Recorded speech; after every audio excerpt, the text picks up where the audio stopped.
কোমরে ব্যথা, পিঠের ব্যথা, কাঁধের ব্যথা আজকের দিনের একটি কমন সমস্যা। এই সমস্যাটা বেশিরভাগই বৃদ্ধ বয়সী ব্যক্তিদেরই দেখা যায়। কারণ এই সময় তাদের শরীরে কোনো মুভমেন্ট হয় না, তাদের শরীরের মধ্যে কোনো রকম নড়াচড়া হয় না, যার ফলে এরকম সমস্যা হয়ে থাকে।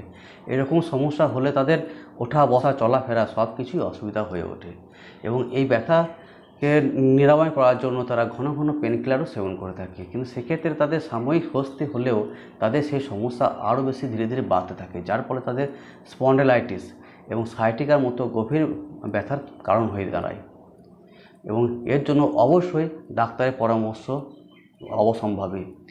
কিন্তু ডাক্তারের পরামর্শের সঙ্গে যদি আপনারা একটি আসন আপনারা রোজ অভ্যাস করতে পারেন, তাহলে খুব সহজেই আপনাদের কোমরে ব্যথা, পিঠের ব্যথা এবং কাঁধের ব্যথা, সেই সঙ্গে সায়াটিকা এবং স্পন্ডাইটিসের ব্যথা থেকেও আপনারা মুক্তি পেতে পারেন।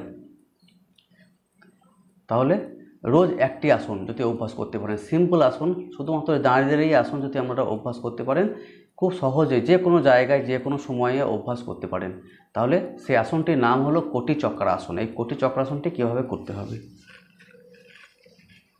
এইভাবে সোজাভাবে দাঁড়াতে হবে, দুই পায়ের মধ্যে কান বরাবর ফাঁক রেখে দাঁড়াতে হবে।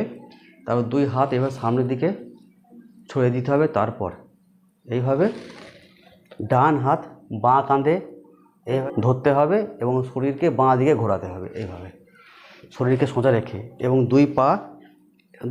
দুই পায়ের পাতায় এক জায়গায় স্থির রেখে অভ্যাস করতে হবে। কোনোভাবে এইভাবে পাতা মুভমেন্ট হবে না বা পায়ের হাঁটু এভাবে কোনোভাবে ভাঙবে না। শরীরকে সোজা রেখেই এটি অভ্যাস করতে হবে। এইভাবে যতটা সম্ভব এইভাবে বাঁ দিকে ঘুরিয়ে রাখার চেষ্টা করতে হবে। 5 second, 10 second, 15 second, 20 second, 30 second পর্যন্ত অভ্যাস করতে হবে। একইভাবে এদিকেও অভ্যাস করতে হবে। যতটা সম্ভব টান টান করে এইভাবে শরীরকে মুভমেন্ট করতে হবে।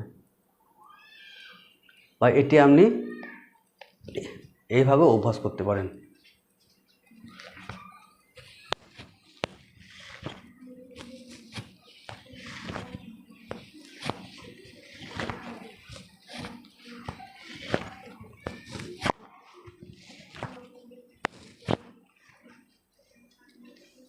এইভাবে আপনাকে অভ্যাস করতে হবে।